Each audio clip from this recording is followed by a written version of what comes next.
Hello everyone, welcome back to the YouTube channel, and today we are going to deal with T.S. Eliot, tradition and individual talent. Line by line explanation तो नहीं होने वाला ही है. I have broken tradition and individual talents into key points and key headings. 3 parts में मैंने इसको तोड़ दिया है. ट्रेडिशनल एंड हिस्टोरिकल सेंस, जिस पे एलियट पहले बात करते हैं तो उसको हम पहले डील करेंगे. फिर दूसरी एक सब हेडिंग और तोड़ी मैंने ट्रेडिशनल एंड इंडिविजुअल टैलेंट से, और तीसरी एक हेडिंग और तोड़ी मैंने. I have done it by myself. My name is Prakhar Tripathi and you are watching study with Prakhar. और for buying PDFs you can contact on this number. Don't call me, try to text me. My IG handle is Prakhar Tripathi 011. If you want to contact, you can contact me over there also. So without wasting any further time, let us begin. One more thing, I am not going after dealing with T.S. Eliot का introduction, क्योंकि उससे video और लंबी हो जाएगी और एक में ही मुझे इसको कंप्लीट करना है. This is my personal aspects जिस पे मैं ज़्यादा ध्यान देना चाहूँगा. तो I hope you will understand and pardon me for this. Tradition is really discussed in English literature positively, यानी कि इंग्लिश लिटरेचर में ट्रेडिशन को बहुत ज़्यादा अहमियत नहीं दी जाती है और ना ही इसको पॉजिटिवली लिया जाता है. एसोसिएटेड विद क्रिटिसिज्म और सुपरफिशियल आर्कियोलॉजिकल इंटरेस्ट. अब देखो, tradition is really discussed in English literature positively, यानी कि इंग्लिश लिटरेचर में कभी भी ट्रेडिशन को पॉजिटिवली लिया ही नहीं जाता. कभी कभी एसोसिएट कर दिया जाता है क्रिटिसिज्म से और सुपरफिशियल आर्कियोलॉजिकल इंटरेस्ट, और कई बार इसको पुरातत्वों के लिए जोड़ लिया जाता है या पुरातत्व के लिए जोड़ लिया जाता है, लेकिन लिटरेचर इसको पॉजिटिवली नहीं लेके चलती है. तो इसका इस पहले वाले पॉइंट का कोर मतलब जो ये निकल के आ रहा है वो ये है कि ट्रेडिशन को इंग्लिश लिटरेचर पॉजिटिवली नहीं लेती. बाकी चीज़ों में तो ठीक ठाक इसका रोल है, लेकिन लिटरेचर में नहीं है. Nations, including England, are often unaware of their critical limitations compared to their creative abilities. अब देखो, इसको मैंने बहुत आराम आराम से पढ़ा. नेशंस, कई सारे नेशंस हैं, जैसे कि इंग्लैंड हो गया, क्योंकि इंग्लिश लिटरेचर मानी ही जाती है कि ईस्ट मिडलैंड डायलेक्ट का एक एडवांस फॉर्म है, जिसके चौसर कह सकते हैं फादर भी हैं. So nations including England are often unaware of their critical limitations compared to their creative abilities. Eliot अपने ट्रेडिशन एंड इंडिविजुअल टैलेंट में बोलते हैं कि जो नेशन से बड़े बड़े देश हैं उसमें से खासकर इंग्लैंड भी अपनी क्रिएटिव एबिलिटीज को लेकर के अनअवेयर है, अभी भी उतना काम नहीं कर पाया है जितना कर देना चाहिए था. Criticism is essential and natural, मतलब ये बोलते हैं कि क्रिटिसिज्म बहुत एसेंशियल और नेचुरल चीज़ है, ज़रूरी चीज़ है.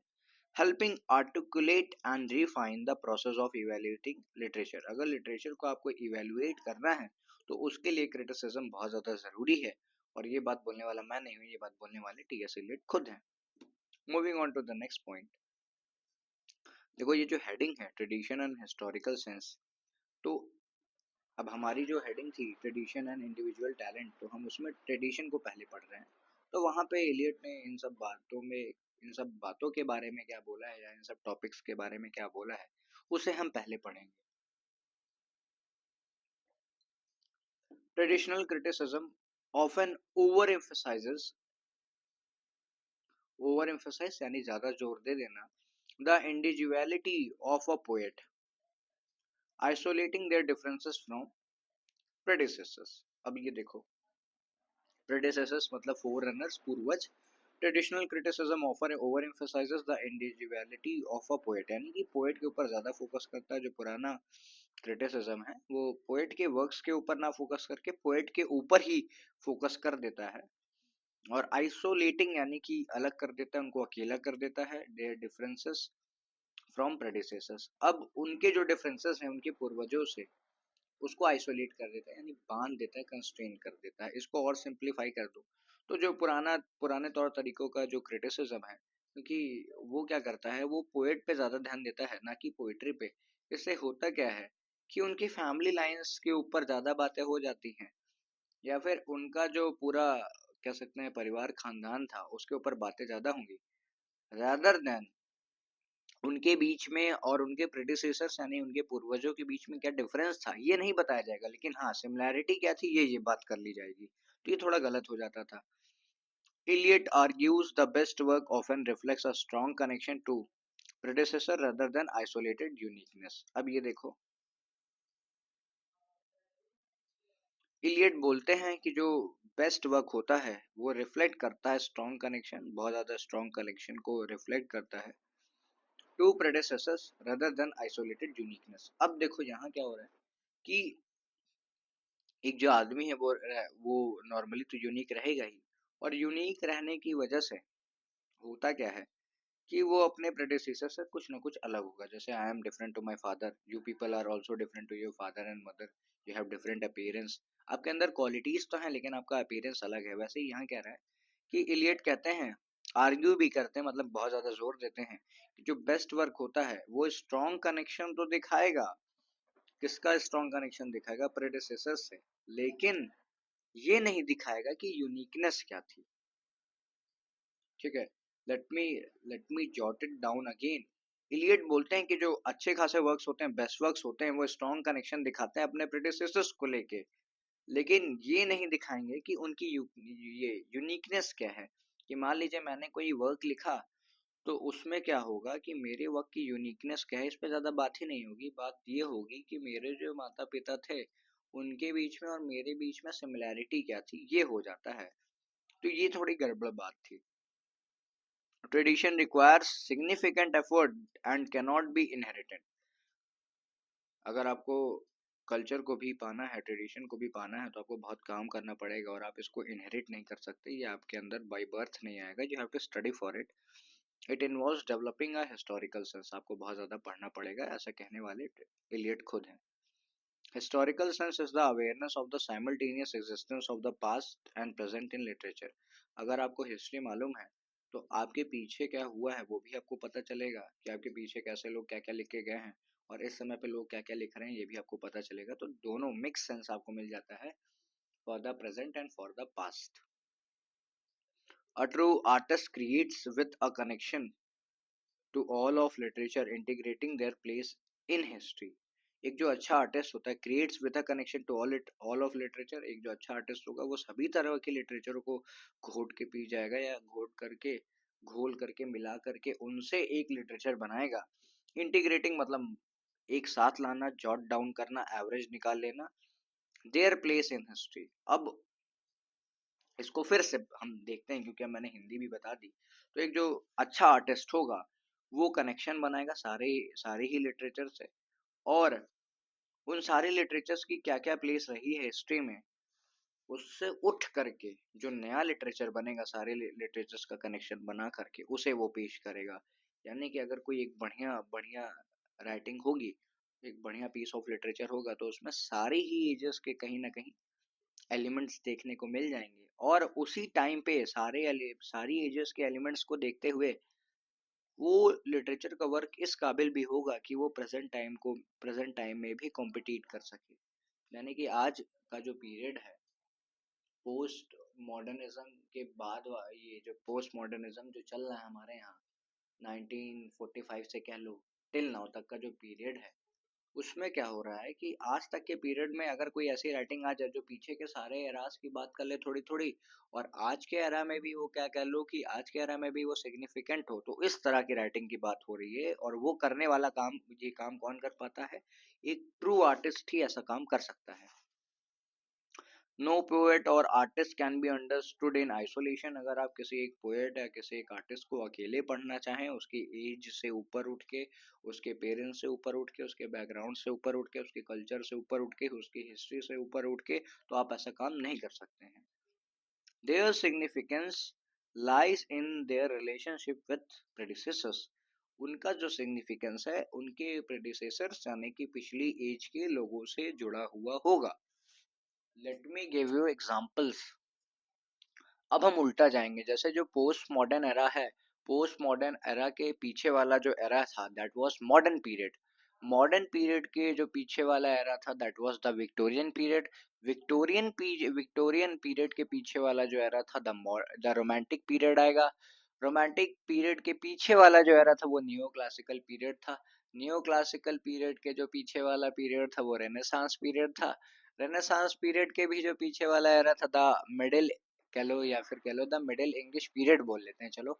और उसके भी पहले वाला जो पीरियड था the old English period, old English period या फिर द एंग्लो सेक्शन पीरियड। उसके उसके भी पीछे चले जाएंगे तो हम क्लासिकल रोमन पीरियड, उसके भी पीछे जाएंगे तो क्लासिकल ग्रीक पीरियड, उसके भी पीछे जाएंगे तो होमर वाली एज आ जाएगी। यानी कि अगर एक एज को समझना है तो उसके पीछे की एज को हमें पढ़ना पड़ जाएगा। यहाँ पे ये कहने का मतलब है, और मैंने सारी एजेस को करीब करीब बांट दिया, आठ आठ एजेस में करीब करीब मैंने इसको बांटा है, कोशिश की है बांटने की। अब ये देखते हैं new works of art subtly after, SUBTLY को सटल पढ़ते हैं, बी पे जोर नहीं देते हैं, SUTLY पढ़ेंगे subtly. Subtle new works of art subtle alter the establish order of previous works influencing both past and present. तो जो नए वर्क ऑफ आर्ट्स होते हैं, सटल का मतलब इन अ क्लेवर वे या फिर इनडायरेक्ट वे, ऑल्टर करना मतलब चेंज करते हैं ऑर्डर ऑफ प्रीवियस वर्क्स, यानी कि जो नए वर्क हैं वो क्लेवरली पीछे के वर्क्स को चेंज करते हैं, और चेंज करते हुए इन्फ्लुएंस भी करते हैं पास्ट को भी और प्रेजेंट को भी। यानी कि कोई भी पीस ऑफ लिटरेचर है वो क्या करेगा कि जो पिछला ऑर्डर है उसको चेंज भी करेगा क्लेवरली, और नए वाले ऑर्डर को और पुराने वाले ऑर्डर को भी थोड़ा थोड़ा वो क्या करेगा, इन्फ्लुएंस करेगा।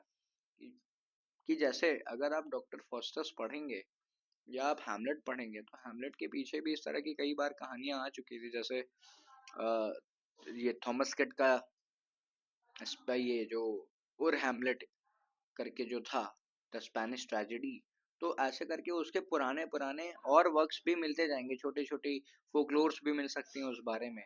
तो सिंपल बात यह है कि जो नया वर्क आया हैमलेट का, उसने पुराने वर्क्स को भी देखने का नजरिया बदला, अपने प्रेजेंट टाइम को भी बदला, और वो आगे की चीजों को भी बदलेगा, ऐसा यहाँ कहने की कोशिश की गई है। The reciprocal relationship between past and present determines, just a second, The reciprocal relationship between past and present determines the value of new works. अब reciprocal relationship यानी कि past का उल्टा present और present का उल्टा past, ये जो relationship है वो बताता है value, और किसकी value वो बताता है, ये new works की value बताता है।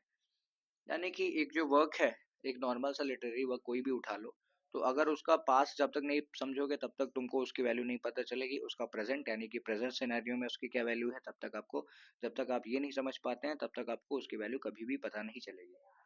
फिर अगला पार्ट देखते हैं, true tradition. True tradition does not mean mere imitation but involves a continuous transformation and adaptation। अगर आप कभी भी ट्रेडिशन को फॉलो करते हुए कुछ भी लिख रहे हैं और आप ट्रू ट्रेडिशनलिस्ट हैं, तो आप, इसका मतलब ये नहीं कि आप केवल इमिटेट करेंगे या कॉपी पेस्ट करेंगे। इसका मतलब ये है कि आप कॉन्टिन्यूसली ट्रांसफॉर्म करेंगे सीन को। ट्रांसफॉर्म करने का मतलब कुछ बदल के प्रेजेंट करेंगे, और आप ये दिखाएंगे कि आपने कितना अडेप्टेशन किया है।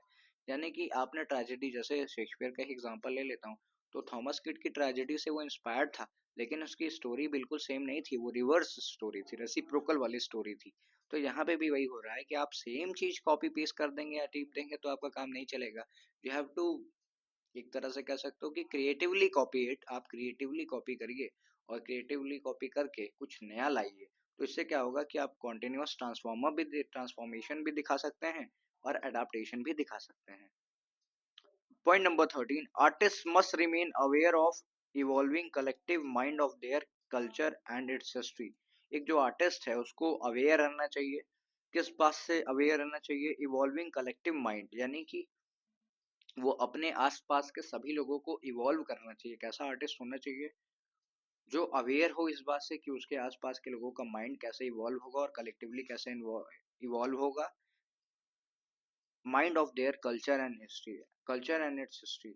तो उस आर्टिस्ट को इस बात पे भी ध्यान देना है कि ये जो इवोल्यूशन का प्रोसेस है उसमें वो अपने कल्चर और अपनी हिस्ट्री पे कैसे ध्यान देता है, या कैसे उसको कलेक्टिवली इवॉल्व करा पा रहा है। कलेक्टिवली इवॉल्व कराने का मतलब कि मान लो आपने कोई राइटिंग लिख दी, कुछ भी पीस ऑफ लिटरेचर लिख दिया, उससे आपके आसपास के लोगों के कल्चर और उनकी हिस्ट्री को कैसे आप डेवलप करने पे मदद कर पा रहे हो, that is tradition and culture according to T.S. Eliot।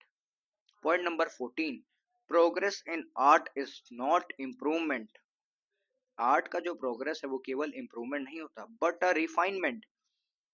Art का जो प्रोग्रेस है वो ना केवल इम्प्रूवमेंट होता ही नहीं है, यानी कि आर्ट में जो इम्प्रूवमेंट है वो हम कह सकते हैं कि आर्ट इम्प्रूव कर रही है, लेकिन वो इम्प्रूव नहीं कर रही है बल्कि वो रीफाइन हो रही है, रीडिफाइन हो रही है, रीफाइन या रीडिफाइन हो रही है। याद रखना इस चीज को कि हम लोग बोलते हैं कि आर्ट का प्रोग्रेस हो रहा है, आर्ट इम्प्रूव कर रही है, तो ऐसा कुछ नहीं है।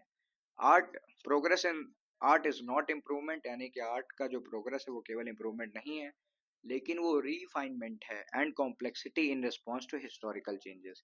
यानी कि आर्ट किस तरह से खुद को रीडिफाइन करती है, रीफाइन करती है, और कैसे कॉम्प्लेक्स चेंजेस को इवॉल्व करते हुए आर्ट अब खुद को नया दर्शा रही है।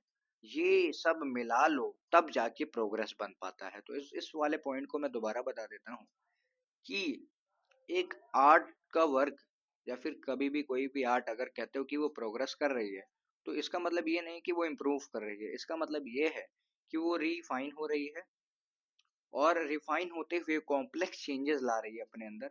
किस बेसिस पे कॉम्प्लेक्स चेंजेस ला रही है? हिस्ट्री के रिगार्ड्स में, और कह सकते हो कि ट्रेडिशन के रिगार्ड्स में, और कह सकते हो कि अपने पास्ट और प्रेजेंट को ले करके साथ चलते हुए जो प्रोग्रेस आया है उसको हम इम्प्रूवमेंट ना बोल करके क्या बोलेंगे? रिफाइनमेंट बोलेंगे। कि इसका मतलब ये हुआ कि आर्ट में इम्प्रूवमेंट नहीं आता, आर्ट में रिफाइनमेंट आती है, और ये बोलने वाले टी एस एलियट खुद हैं। Thank you for watching. इसका part 2 we will deal in the next video. Heading के लिए मैंने यहाँ बता दिया है कि नेक्स्ट हेडिंग में हम क्या पढ़ेंगे, तो डी पर्सनलाइजेशन इन आर्ट पढ़ेंगे, यानी कि जो अगला पार्ट होगा वहां पे हम पढ़ेंगे कि कैसे आर्ट जो है डी पर्सनलाइज्ड है।